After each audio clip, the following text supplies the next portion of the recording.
I have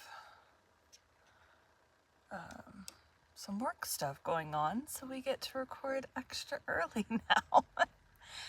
So this chapter is about 8 minutes long, and then the next one's 30. So I'm going to do this one and then try to get the rest of my recording day knocked out, and we shall see if I have time for the second one after that. Also, I'll need to stop for breakfast at some point today, so. Okay. We'll be fine. I'm just sleepy. Today we'll be continuing Pride and Prejudice by Jane Austen. Chapter 17. Elizabeth related to Jane the next day what had passed between Mr. Wickham and herself. Jane listened with astonishment and concern. She knew not how to believe that Mr. Darcy could be so unworthy of Mr. Bingley's regard, and yet it was not in her nature to question the veracity of a young man of such amiable appearance as Wickham. "'Cause he's pretty, he can't possibly have done anything wrong." Yeah. So stupid. The possibility of his having really endured such unkindness was enough to interest all her tender feelings. Nothing, therefore, remained to be done but to think well of them both, to defend the conduct of each, and throw into the account of accident or mistake whatever could not be otherwise explained.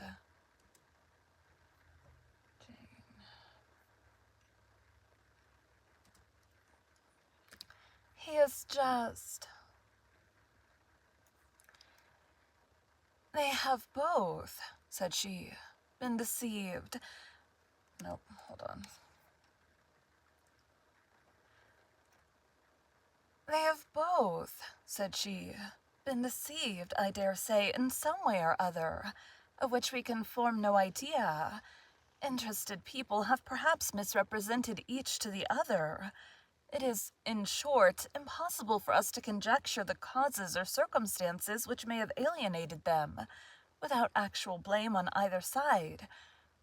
Very true indeed.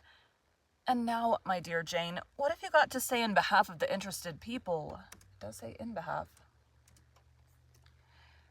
And now, my dear Jane, what have you got to say in behalf of the interested people who have probably been concerned in the business? Do clear them, too, or we shall be obliged to think ill of somebody. Laugh as much as you choose. You will not laugh me out of my opinion. My dearest Lizzie, do but consider in what a disgraceful light it places Mr. Darcy, to be treating his father's favorite in such a manner, one whom his father had promised to provide for. It is impossible. No man of common humanity, no man who had any value for his character, could be capable of it. Can his most intimate friends be so excessively deceived in him? Oh, no. I can much more easily believe Mr. Bingley's being imposed on than that Mr. Wickham should invent such a history of himself as he gave me last night. Names, facts, everything mentioned without ceremony. If it be not so, let Mr. Darcy contradict it. Besides, there was truth in his looks. It is difficult indeed. It is distressing. One does not know what to think. I beg your pardon, one knows exactly what to think. But Jane could think with certainty on only one point, that Mr. Bingley, if he had been imposed on, would have much to suffer when the affair became public. I need to put something on my lips.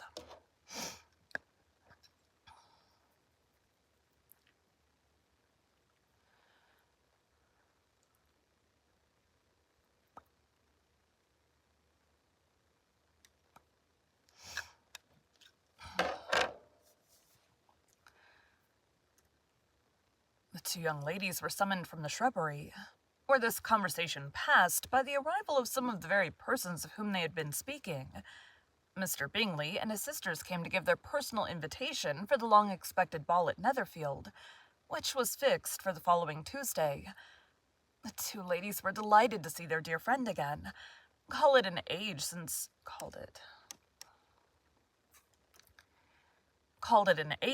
they had met, and repeatedly asked what she had been doing with herself since their separation. To the rest of the family they paid little attention, avoiding Mrs. Bennet as much as possible, saying not much to Elizabeth and nothing at all to the others. They were soon gone again, rising from their seats with an activity which took their brother by surprise, and hurrying off as if eager to escape from Mrs. Bennet's civilities. The prospect of the Netherfield ball was extremely agreeable to every female of the family. Mrs. Bennet chose to consider it as a given in compliment to her eldest daughter, and was particularly flattered by receiving the invitation from Mr. Bingley himself, instead of a ceremonious card. Jane pictured to herself a happy evening in the society of her two friends, and the attentions of their brother, and Elizabeth thought with pleasure of dancing a great deal with Mr. Wickham, and of seeing a confirmation of everything in Mr. Darcy's look and behaviour. The happiness anticipated by Catherine and Lydia depended less on any single event, or any particular person, for though they each, like Elizabeth, meant to dance half the evening with Mr. Wickham, he was by no means the only partner who could satisfy them, and a ball was at airplane.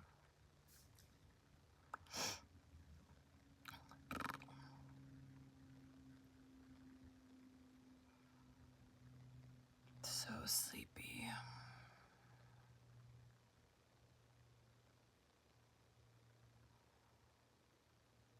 I did go to bed early last night, but I woke up about an hour early.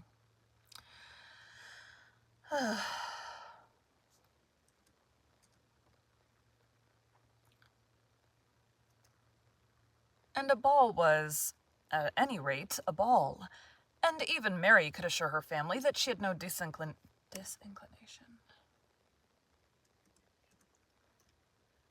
And even Mary could assure her family that she had no disinclination for it.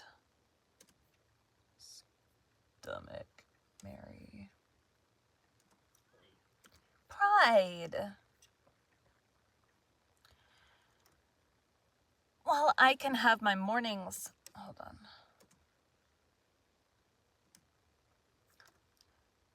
Well, I can have my mornings to myself, said she. It is enough. I think it is no sacrifice to join occasionally in evening engagements. Society has claims on us all, and I profess myself one of those who consider intervals of recreation and amusement as desirable for everybody. Elizabeth's spirits... Stomach, shut up. Elizabeth's spirits were so high on the occasion that though she did not often speak unnecessarily to Mr. Collins, she could not help asking him whether he intended to accept Mr. Bingley's invitation, and if he did, whether he would think it proper to join in the evening's amusement, and she was rather surprised to find that he entertained no scruple whatever on that head, and was very far from dreading a rebuke, either from the Archbishop or Lady Catherine de Bourgh, by venturing to dance.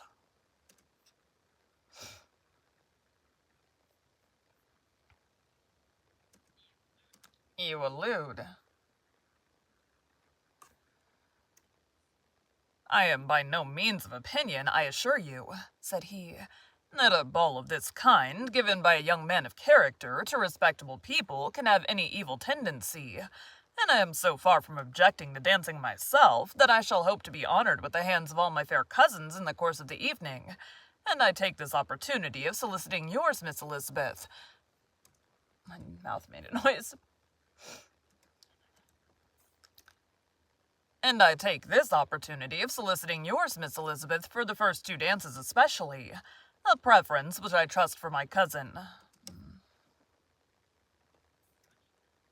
A preference which I trust my cousin Jane will attribute to the right cause, and not to any disrespect for her. Elizabeth felt herself completely taken in. She had fully proposed being engaged by Wickham for those very dances, and to have Mr. Collins instead. Her liveliness had been never worse timed. There was no help for it, however. Mr. Wickham's happiness and her own was perforce delayed a little longer, and Mr. Collins' proposal accepted with as good a grace as she could. She was not the better pleased with his gallantry, from the idea it suggested of something more. It never struck her that she was selected from among her sisters as worthy of being the mistress of Hunsford Parsonage, and of assisting to form a quadrille table at Rosings, in the absence of more eligible visitors. The idea soon reached to conviction, as she observed his increasing civilities towards herself, and heard his frequent attempt at a compliment on her wit and vivacity.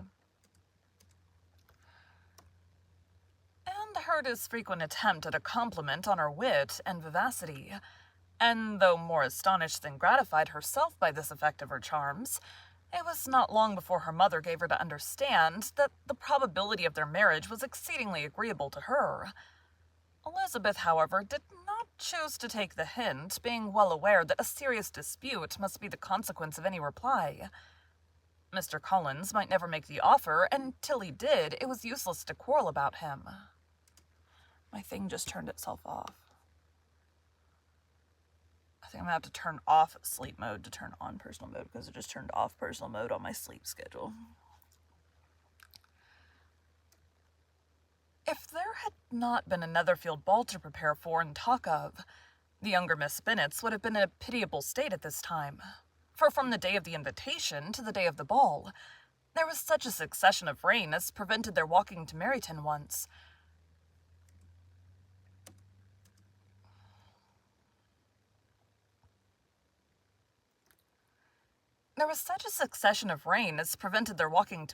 once. No aunt, no officers, no news could be sought after. The very shoe roses for Netherfield were got by proxy. Even Elizabeth might have found some trial of her patience in weather which totally suspended the improvement of her acquaintance with Mr. Wickham, and nothing less than a dance on Tuesday could have made such a Friday...